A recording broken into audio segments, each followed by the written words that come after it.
Hello guys, dear student. मैं doctor Dharmendra Kumar Sahu. आज हम माइक्रो इकोनॉमिक्स से बहुत ही महत्वपूर्ण टॉपिक पर चर्चा करने वाले हैं, जिसका नाम है उपयोगिता। उपयोगिता क्या है, उपयोगिता का अर्थ, परिभाषा, इन सारी चीज़ों का हम यहाँ पे विगतवार विश्लेषण करेंगे। सभी जानते हैं कि अर्थशास्त्र में उपयोगिता का मतलब ये होता है कि किसी वस्तु के उपयोग से मिलने वाली संतुष्टि से लगाया जाता है, जिससे जैसे कोई व्यक्ति गाड़ी खरीदता है तो गाड़ी खरीदने के बाद जब उसको उपयोग करता है तब उसको जो मिलने वाली संतुष्टि है उसको हम उपयोगिता कहते हैं। जैसे यहाँ लिखा है, अर्थशास्त्र में उपयोगिता का अर्थ किसी वस्तु के उपयोग से मिलने वाली संतुष्टि से होता है। इसी के बारे में यहाँ पे चर्चा करेंगे। जैसे कोई व्यक्ति यदि निश्चित रूप से भूखा है और उसको यदि भोजन की प्राप्ति होती है, तब उस भोजन को करने के बाद जो संतुष्टि की प्राप्ति होगी वही उसके लिए उपयोगिता कहलाएगा।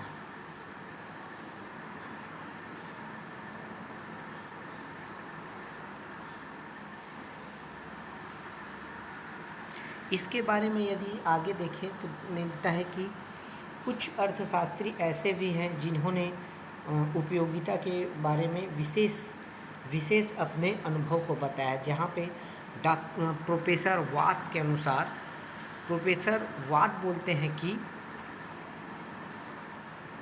प्रोफेसर वाट जो है वो बोलते हैं कि अर्थशास्त्र के लिए उपयोगिता आवश्यकताओं को संतुष्ट करने की क्षमता है।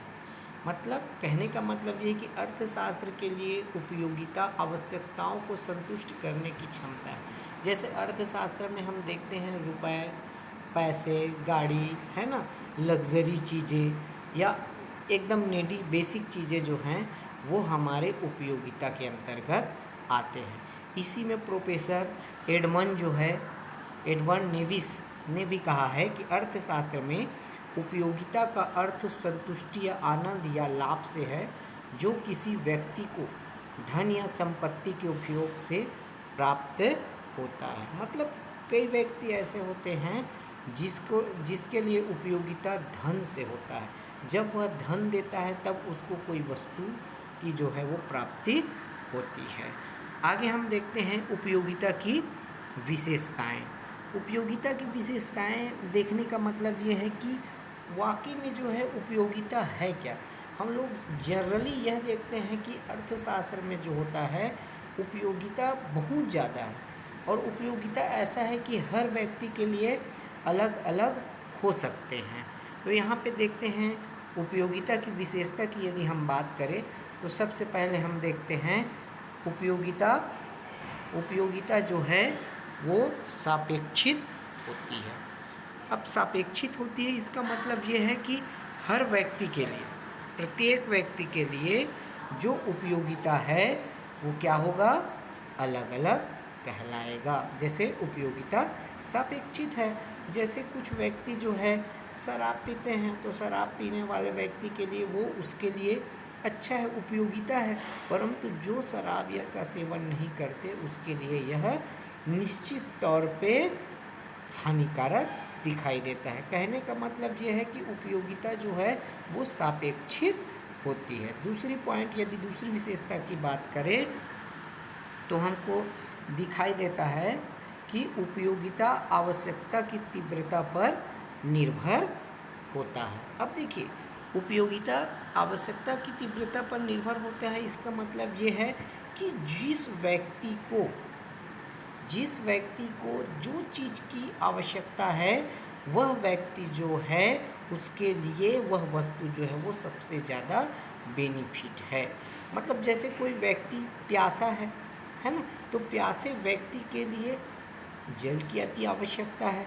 यदि कोई व्यक्ति बीमार है तो बीमार के लिए मेडिसिन आवश्यकता है। मतलब जो कंडीशन में जो व्यक्ति रहता है उसकी उपयोगिता की तीव्रता उसी पर निर्भर करते हैं। तीसरा विशेषता की बात करते हैं, उपयोगिता वस्तु के स्टॉक की मात्रा पर निर्भर होती है। बहुत सही बात है। स्टॉक, कितना स्टॉक है ना।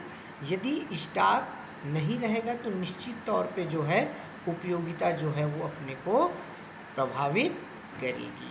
जैसे देखते हैं, जब किसी व्यक्ति के पास संबंधित वस्तुओं की मात्रा बिल्कुल नहीं होती, तब उस वस्तु के लिए बहुत अधिक उपयोगिता होती है। जैसे आज के समय में हम देखते हैं मुद्रास्फीति और मुद्रा संकुचन। आज के डेट में देखते हैं कि बाज़ार में जो है वस्तुओं का मूल्य जो है दिन प्रतिदिन बढ़ता जा रहा है। इसका मेन कारण ये है कि जो पैसे के प्रति जो व्यक्तियों का जो उपयोगिता है, महत्व है, वो धीरे धीरे घटता जा रहा है। मतलब स्टॉक की मात्रा पर निर्भर है। उसके बाद उपयोगिता की बात करें तो उपयोगिता का लाभदायक से कोई संबंध नहीं। बिल्कुल सही बात है। उपयोगिता हर व्यक्ति के लिए अलग अलग होता है। उससे आपको लाभ प्राप्त हो ये कोई ज़रूरी नहीं है। जैसे यहाँ पे बतलाया गया है, उदाहरण के तौर पे यदि हम देखें तो यहाँ देखते हैं शराब और सिगरेट। ठीक है, शराब और सिगरेट। भाई कई व्यक्ति जो है शराब और सिगरेट शौक़ के लिए पीते हैं, है ना, वो अपनी संतुष्टि करते हैं, तो ये लाभदायक हो ये संभव नहीं है। इसके अलावा भी यदि हम बात करें, नेक्स्ट विशेषता की बात करें तो उपयोगिता एवं संतुष्टि में अंतर होता है। बिल्कुल सही। सामान्य उपयोगिता का अर्थ संतुष्टि से लिया जाता है, किंतु उपयोगिता का अनुमान उपभोग से पहले ही लगाया जा सकता है। मतलब उपयोगिता एवं संतुष्टि, उपयोगिता का मतलब ये है कि हमको कोई वस्तु चाहिए, परंतु संतुष्टि का मतलब ये है कि हम उस वस्तु का सेवन कर चुके हैं या उपभोग कर चुके हैं। तो इस प्रकार से हम उपयोगिता की विशेषताओं को हम जान सकते हैं। अब यहाँ मेन बात आते हैं उपयोगिता के प्रकार। सबसे बहुत सारे अर्थशास्त्रियों के द्वारा हमने देखा है कि उपयोगिता के बारे में बहुत सारे अलग अलग धारणाएं जो हैं वो दिखाई देता है। जैसे यहाँ पे है उपयोगिता के प्रकार, है ना। तो उपयोगिता के प्रकार में यदि हम देखें तो उपयोगिता के प्रकार यदि हम देखें तो निश्चित रूप से दो प्रकार के हैं। एक तो है सीमांत उपयोगिता और दूसरा है कुल उपयोगिता। यहाँ अर्थशास्त्री होने के नाते या अर्थशास्त्र के स्टूडेंट होने के नाते ये हमको पता रहना चाहिए कि सीमांत उपयोगिता क्या है और कुल उपयोगिता क्या है। तो यहाँ पे देखते हैं सीमांत उपयोगिता। तो एक वस्तु की किसी मात्रा की सीमांत उपयोगिता कुल उपयोगिता से होने वाली वृद्धि से है। जब कुल उपयोगिता जो है वो बढ़ती जाएगी तो सीमांत उपयोगिता जो है वो क्या होती जाएगी, कम होती जाएगी। उपभोग से एक इकाई के बढ़ने से प्राप्त होने वाली सीमांत उपयोगिता, जिसको एक उदाहरण के तौर पे यहाँ पे दिखाया गया है। सीमांत उपयोगिता और कुल उपयोगिता, इसको और अच्छे से समझना है तो एक चार्ट यहाँ पे दिया गया है, तालिका दिया गया है, जिसमें सीमांत उपयोगिता और कुल उपयोगिता दोनों के बारे में विस्तृत जानकारी जो है वो यहाँ पे बतलाया गया है। जैसे यहाँ देखते हैं सीमांत उपयोगिता और कुल उपयोगिता, है ना। तो देखिए इस चार्ट में हमको क्या दिखाई दे रहा है, वस्तु की इकाई। वस्तु की कितनी इकाई है, टोटल 8 इकाई है ना। अब सीमांत मान लो जाए एक वस्तु की एक इकाई का उपयोग करते हैं तो सीमांत उपयोगिता क्या रहती है, 10, और कुल उपयोगिता भी 10। परंतु जैसे जैसे हम वस्तु की इकाइयों को यदि हम बढ़ाते हैं 1, 2, 3, 4, 5, तो हमारी जो सीमांत उपयोगिता है वो क्या होती जा रही है, यहाँ पे कम होती जा रही है। जैसे कोई व्यक्ति जो है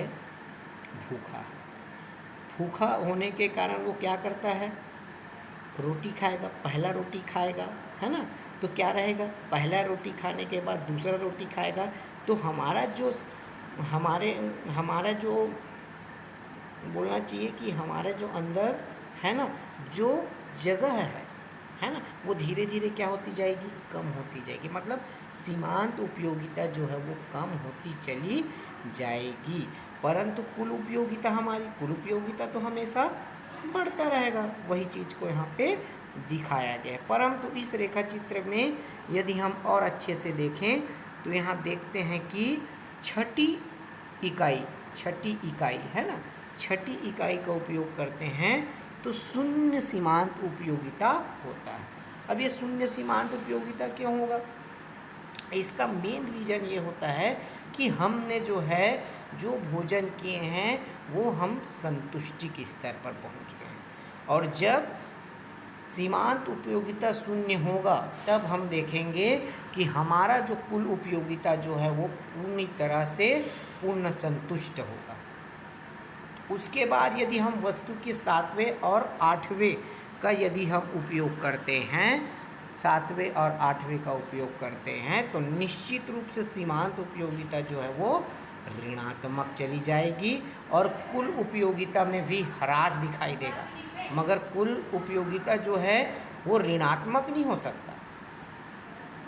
उसका कारण है कुल उपयोगिता जो है वो कभी ऋणात्मक, सीमांत उपयोगिता जो है वो ऋणात्मक हो सकती है, जिसको हम आगे जो है डायग्राम के माध्यम से और अच्छे से देख सकते हैं।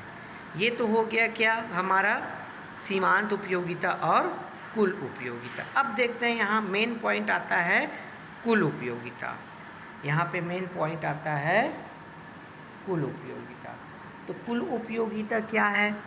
तो किसी वस्तु की अभी मैंने बताया ना, किसी वस्तु का हम निरंतर क्या करते हैं, किसी वस्तु का हम निरंतर यदि उपभोग करते जाते हैं तो हमारा जो कुल उपयोगिता है वो क्या हो जाएगा, 0 हो जाएगा। मतलब पूर्ण संतुष्टि की अवस्था में हम आ जाएंगे, जिसको, और ये कब होगा कुल उपयोगिता? इसके लिए देखिए यहाँ पे एक सूत्र भी दिया हुआ है। सूत्र क्या दिया हुआ है ये देखिए, ये वाला सूत्र जो है वो दिया हुआ है। कौन सा? TUN है ना, ये वाला जो है, एक सेकंड थोड़ा सा, ये वाला जो दिया हुआ है TUN बराबर MU मतलब समझ रहे हो आप लोग, MU1 का मतलब है सीमांत उपयोगिता। तो इस सूत्र से स्पष्ट है कि कुल उपयोगिता कब होगा, जब सीमांत उपयोगिता का हम निरंतर उपयोग करें। जैसे हमने अभी आगे ऊपर बताया है सीमांत उपयोगिता किस प्रकार से कार्य करती है। ठीक है, यहाँ तक समझ आ गया ना कि कुल उपयोगिता क्या है?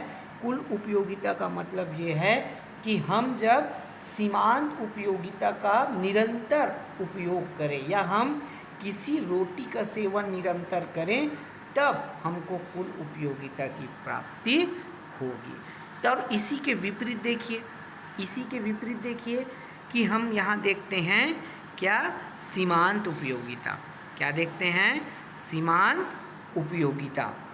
तो सीमांत उपयोगिता में देखिए ये वाला जो पॉइंट है वो क्या दिखला रहा है आपको, इसमें सीमांत उपयोगिता बराबर कुल उपयोगिता माइनस, है ना, कुल उपयोगिता माइनस कुल उपयोगिता। मतलब यहाँ पे सीमांत उपयोगिता को यदि अपने को प्राप्त करना है तो निश्चित तौर पे जो है सीमांत उपयोगिता या कुल उपयोगिता में हमको क्या करना पड़ेगा, कमी करना पड़ेगा। मतलब दोनों चीज़, सीमांत उपयोगिता और कुल उपयोगिता, दोनों एक दूसरे पे निश्चित रूप से निर्भर करता है। और एक चीज़ और आप लोग ध्यान देंगे कि यदि सीमांत उपयोगिता 0 है तो कुल उपयोगिता जो है वो निश्चित तौर पे क्या होगा, पूर्ण संतुष्टि की अवस्था में रहेगा।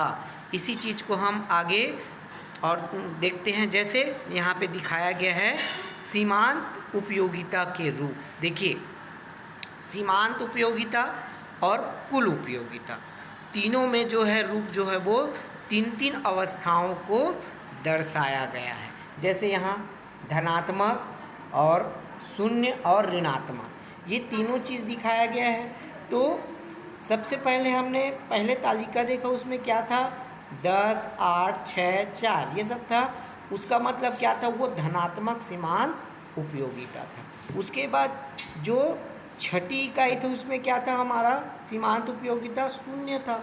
उसके बाद जैसे ही 7वें और 8वें इकाई का हम उपयोग किए तो वहाँ पे हमारा सीमांत उपयोगिता जो है वो ऋणात्मक चला गया। इस प्रकार से जो है सीमांत उपयोगिता को 3 भागों में बांटा गया है। अब देखते हैं सीमांत उपयोगिता एवं कुल उपयोगिता के बीच संबंध। अभी थोड़ी देर पहले ही मैंने बताया कि सीमांत उपयोगिता और कुल उपयोगिता दोनों में घनिष्ठ संबंध है, जैसे यहाँ स्पष्ट किया गया है।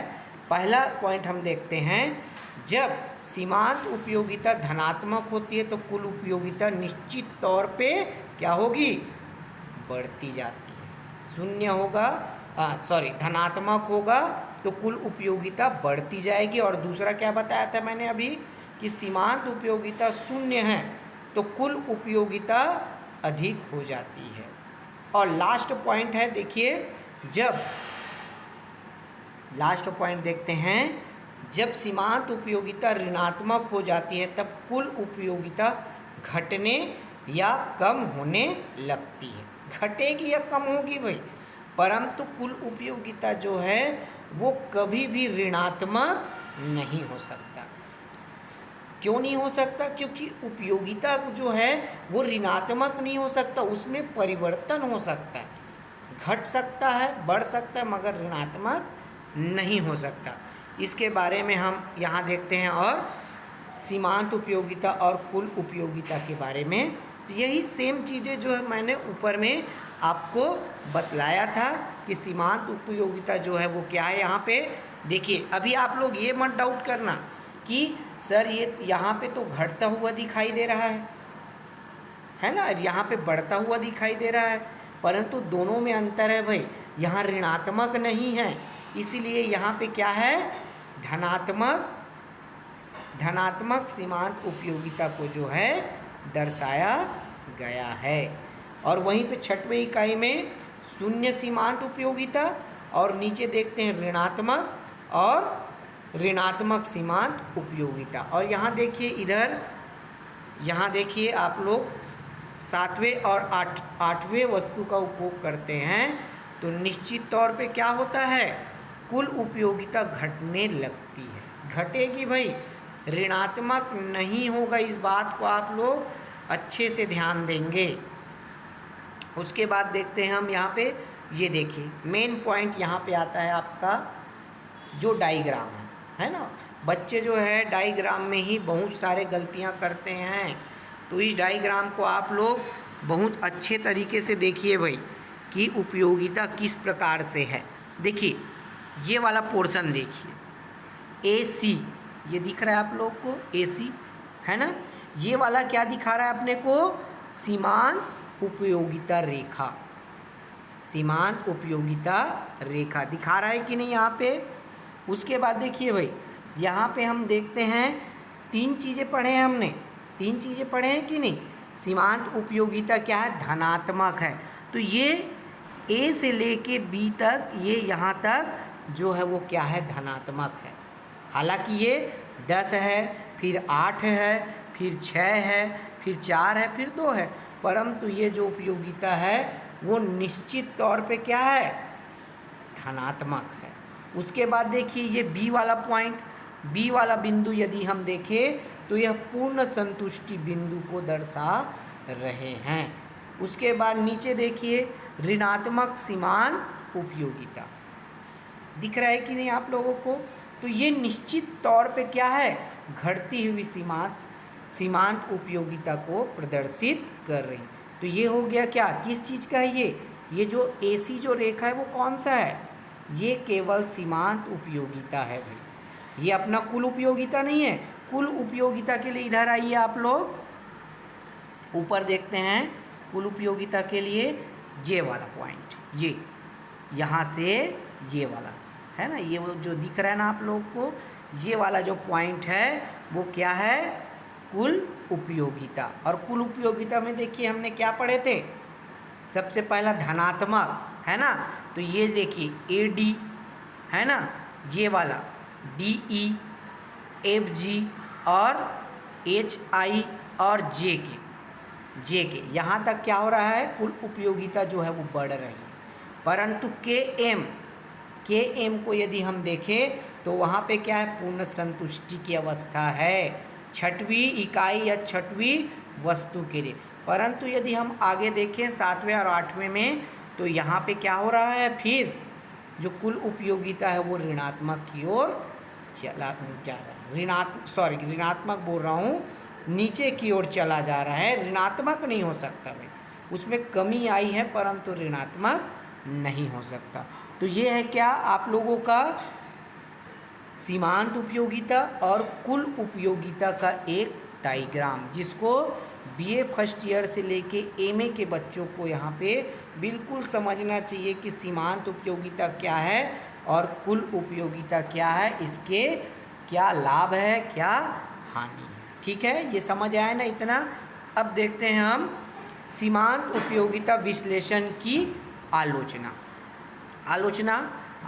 का मतलब क्या है, कुछ तथ्य ऐसे भी होते हैं जो क्या होते हैं, हर नियम में है ना, या हर मान्यता में उसको लागू ही रहता है। मतलब कोई भी कार्य करे तो उसमें अपने को ऋणात्मक दिखाई देता है, आलोचना होता ही है। तो इसमें सबसे पहला सीमांत उपयोगिता विश्लेषण की आलोचना क्या है, सबसे पहला अवास्तविक मान्यताएं। यहाँ पे देखेंगे अवास्तविक मान्यताएं। ठीक है, अब अवास्तविक मान्यता का क्या मतलब है, कि उपयोगिता जो है एक हर व्यक्ति में अलग अलग होता है, एक समान नहीं होता है भाई। इसलिए हम लोग मान्यता इसका क्या बोलते हैं, कि लोगों का आदत, फैशन, रुचि, इसमें कोई बदलाव नहीं होता है, परंतु ऐसा नहीं है, बदलाव उसमें होता ही है। तो ये है पहला आलोचना। उसके बाद दूसरी आलोचना की बात करते हैं, तो यहाँ पे देखते हैं उपयोगिता को मापा नहीं जा सकता। उपयोगिता को कोई माप सकते हैं क्या, ये बताइए मुझे।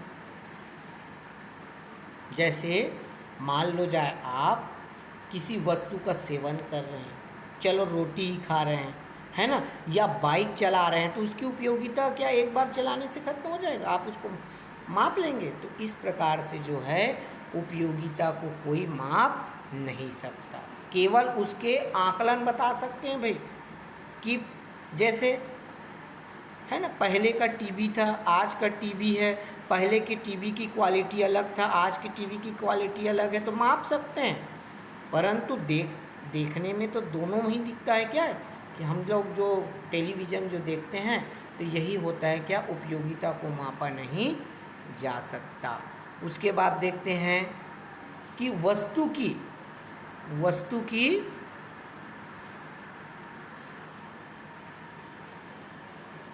वस्तु की सभी इकाइयाँ एक समान नहीं होती। देखिए सबसे मेन चीज़ है भाई ये, है ना, यहाँ मान्यता में क्या बोला गया है कि वस्तु की सभी इकाई एक समान है, तब हम उसको क्या मान सकते हैं, अपनी उपयोगिता में ला सकते। परंतु वस्तु की सभी इकाई जो है वो निश्चित तौर पे एक समान नहीं होती। उसके बाद देखिए फोर्थ में सीमित उपयोग, है ना, तो कई वस्तु का उपयोग अनेक सारे होते हैं और कुछ वस्तुएं ऐसी होती हैं जिसका उपयोग कम होता है।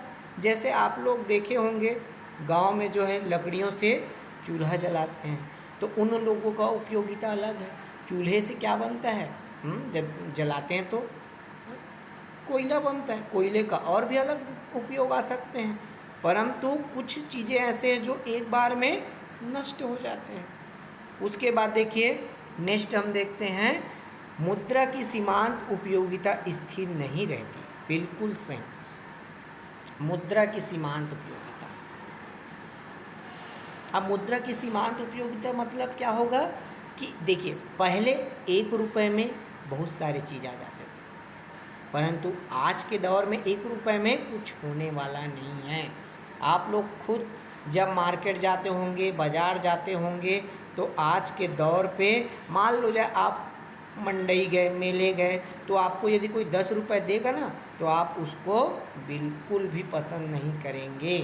तो ये होता है क्या, उपयोगिता की या आलोचना के अंतर्गत, सीमांत उपयोगिता की आलोचना।